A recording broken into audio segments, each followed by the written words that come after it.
안녕하십니까. 여러분들의 국어를 책임질 재영쌤입니다.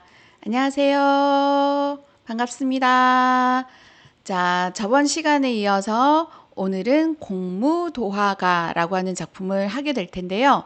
자, 이 공무도화가라고 하는 뜻이 뭐냐? 자, 여기 밑에 보이시죠? 자, 물을 건너는 임을 만류하면서 부른 노래다 라고 하는 그런 뜻입니다. 자, 공무도화가. 자, 이 공무도화가는 노래도 있어요. 아마 이제 요즘 세대 이제 학생들은 잘 모를 텐데 이상은이라고 하는 가수가 있어요. 그래서 이상은이라고 하는 그 가수가 이 공무도화가라고 하는 그런 시를 읽고 그 시에서 자기가 이제 영감을 얻어서 노래를 이제 작곡한 게 있는데요. 나중에 한번 들어보시면 되게 좋을 것 같아요. 자, 나중에 한번 이렇게 유튜브에다가 공무도화가를 치셔가지고 한번 들어보시면 또 도움이 되지 않을까라고 하는 그런 생각이 드네요. 자, 먼저 시를 한번 읽어볼게요.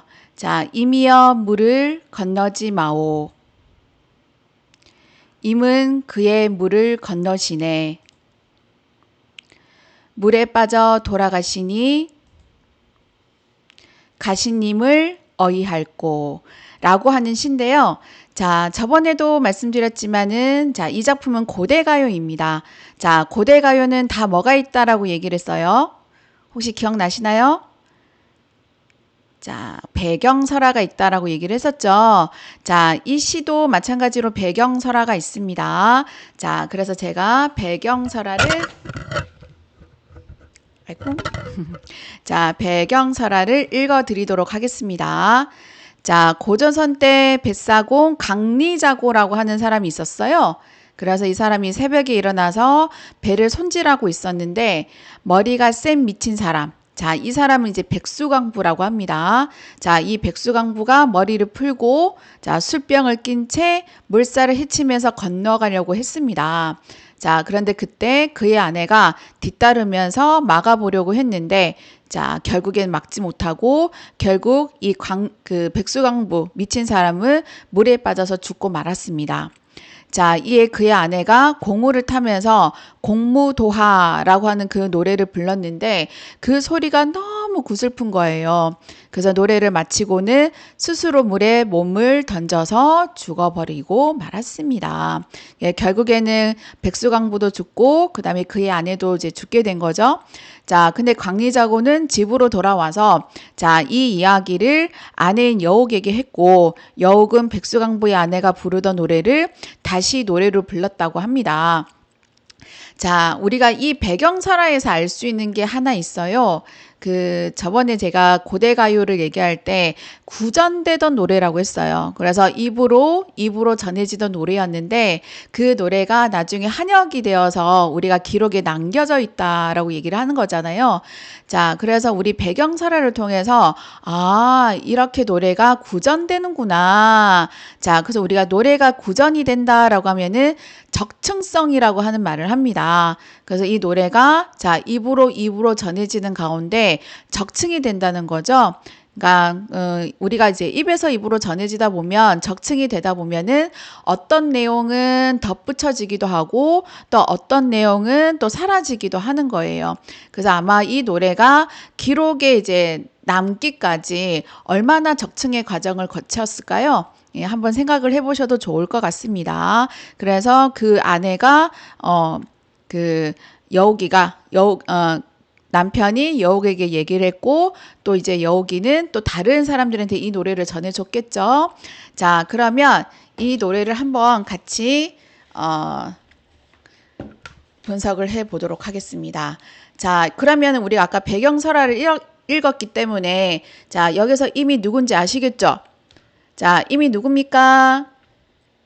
예, 맞습니다. 백수강부입니다. 자, 근데 아까 백수강부가 머리가 하얀 뭐라고 했어요? 미친 사람이라고 했죠. 미친 사람. 뭐 이제 이거는 뭐 여러 가지 이제 견해가 되게 많은데요. 이 백수강부가 여기서 이제 술을 마셨다, 뭐 이게 술병 막 들고 있었다, 뭐 이런 얘기가 있는데, 이 백수강부가 그냥 보통 사람이 아닐 거다라고 하는 그런 의견도 되게 많아요. 그러니까 주신, 뭐 이게 수를 이렇게 권장한, 그러니까 수를 뭐 이렇게 다루는 그런 주신이다라고 하는 그런 견해도 되게 많거든요. 자, 뭐 아무튼지 간에 자, 여기서 이 임은 백수광부라고 하는 사람이고요. 자, 그리고 아까 물을 건너지 말라고 했어요.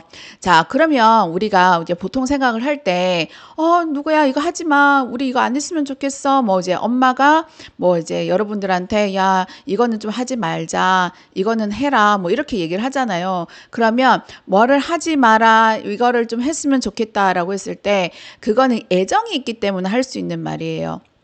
그 사람을 정말 생각하고 그 사람을 정말 내가 사랑하기 때문에 그런 말을 할 수 있는 거죠. 그러면 여기에서도 이 아내가 이 백수간부한테 물을 건너지 말라고 하는 거는 어떤 의미일까요? 그렇죠. 사랑하기 때문에 지금 하지 말라고 하는 거겠죠.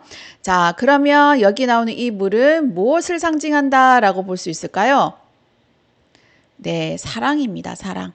자, 사랑을 상징한다라고 생각할 수 있겠습니다. 자, 그리고 여기 보면, 자, 두 번째를 보시면 이미, 자, 그런데도 불구하고 건너지 말라고 했는데도 불구하고 어떻게 했어요? 물을 건너가 버렸어요. 자, 그러면 물을 건너가 버리면 지금 이제 이 화자하고 이 임은 어떻게 되는 걸까요? 그렇죠? 이별을 하는 거겠죠? 자, 그러면 이 물은 뭡니까? 자, 이별을 상징하게 되는 겁니다. 자, 그리고 아까 배경설화를 보시면 아시겠지만 결국에는 자, 말 안 들었어요. 아내 말 안 들었어요. 자, 그래서 물에 빠져서 자, 죽어버렸습니다. 자, 그러면 이 물은 무엇을 상징하는 걸까요? 자, 그렇죠? 자, 이 물은 죽음을 상징하는 겁니다. 자, 그래서 이 시는 보시면 물이 3번 나와요. 자, 이 물이 3번 나오는데 이 물이 자, 각각 이게 상징하는 바가 좀 다르다라고 생각을 하시면 되겠죠. 그래서 첫 번째는 사랑, 그다음 두 번째는 이별, 그다음에 이제 세 번째는 죽음을 상징하는구나라고 생각을 하시면 되고요. 자, 그리고 이제 마지막에 보시면 자, 죽었잖아요. 자, 죽었는데 우리가 다시 살릴 수 있을까요? 가시님을 어떻게 할 수가 있을까요? 어쩔 수 없겠죠. 자, 그래서 가시님을 어이하겠느냐라고 하면서 지금 뭐를 하고 있습니까? 체념을 하고 있다라고 볼 수가 있겠습니다. 자, 그리고 지금 여기 보면 표현기법을 보시면은 서리법. 자, 그래서 서리법을 쓰고 있습니다. 서리법. 자, 서리법 배운 적 있으시죠? 자, 서리법은 뭡니까? 서리법은 자, 질문의 형식을 하고 있어요. 가시님을 어이하겠느냐라고 하면서 자, 질문의 형식을 띠고 있지만 자, 이거에 대한 답을 요구하는 게 아닙니다. 자, 답을 요구하는 것이 아니라 답은 이미 정해져 있어요. 어쩔 수 없다라고 하는 그런 답이 정해져 있기 때문에 자기가 하고자 하는 말, 내가 하고자 하는 말을 강조할 때 쓰는 표현 기법이죠. 알고 계시죠? 자, 그래서 서리법이 나왔습니다. 그래서 체념을 하고 있고요. 자, 그러면 여기에서 우리가 자, 화자하고 상황하고 주제를 한번 정리해 보도록 할게요. 자, 하자 먼저 할까요? 자, 하자. 자, 하자 누굽니까? 자, 배경설화에 의하면은 화자를 누구라고 생각하시면 됩니다. 생각하시면 될까요? 자, 백수광부의 아내죠. 자, 백수광부의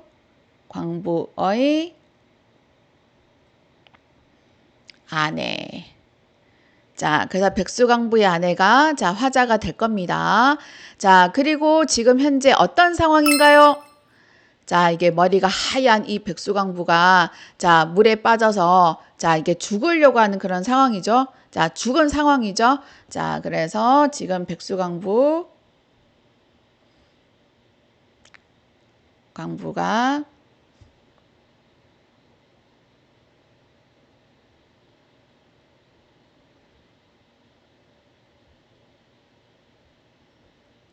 자, 이런 죽은 상황이고요. 자, 그러면 주제는 뭘까요? 자, 주제는 당연히 자, 이 이별을 하게 되는 거잖아요. 자, 그러면 슬퍼요, 안 슬퍼요? 당연히 슬프겠죠? 자, 그래서 이미 이제 물에 빠져서 죽었다. 자, 임과의 이별을 슬퍼하고 있다라고 하면 될 것 같아요. 자, 임과의 이별을 슬퍼함. 자, 이렇게 해서 주제를 얘기해 볼 수 있을 것 같습니다. 자, 그러면 문제를 한번 풀어볼까요? 자, 일단은 질문은, 자, 이 작품에 대한 이해로 적절하지 않은 것은? 이라고 하는 질문을 던져보았습니다. 자, 제가 30초 드리겠습니다.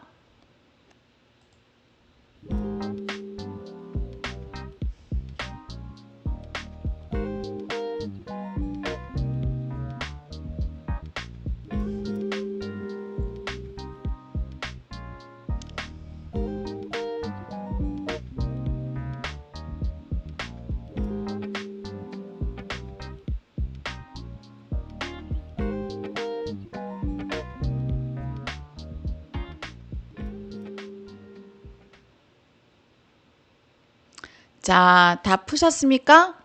답은 몇 번일까요? 자, 그쵸? 답은 1번입니다. 자, 아까 제가 주제가 뭐라고 했어요? 임과의 이별을 슬퍼한다 라고 했죠? 자, 그래서 자, 이 작품을 보시면 대상이 부재한 거예요. 지금 님이 이제 죽었으니까. 자, 그걸로 인한 슬픔을 드러내어서 우리 민족의 보편적인 정서, 자, 하늘 노래를 하고 있는 시라고 보시면 됩니다. 우리나라는 보편적으로 이 하늘 정서라고 하는 게 있어요. 그래서 이별의 하늘 노래한 시다라고 생각해 보시면 되겠죠. 자, 그래서 이번에 은유법 얘기하고 있는데 은유법 없고요. 자, 그리고 뭐 이상량에 대한 동경, 오히려 그 아까 얘기했듯이 이 백수강부 같은 경우에는 주신이라고 했잖아요. 그래서 더 이상 자기가 신으로서의 어떤 그런 모습을 내가 더 이상 비춰줄 수 없다라고 하는 좌절감에 죽은 거예요. 그래서 자, 자기가 희망을 품고 위험한 행동을 하고 있다라고 하는 거는 좀 말이 안 되고요. 그리고 아까 물의 상징적인 의미 얘기를 했죠. 자, 뭐 재산과 정화의 의미가 없습니다. 원래 물이 갖고 있는 그런 의미에 재산과 정화가 있어요. 자, 있긴 하지만 이 시에는 그런 의미가 없다라고 생각을 하시면 되고요. 그리고 여기 보면 이제 영탄적인 표현이라고 했는데, 자, 영탄적인 표현이라고 할 수가 없죠. 예, 그래서 자기의 소망을 전달하는 것도 아니고요. 자, 그래서 자, 5번도 아닙니다. 자, 답은 몇 번입니까? 1번입니다.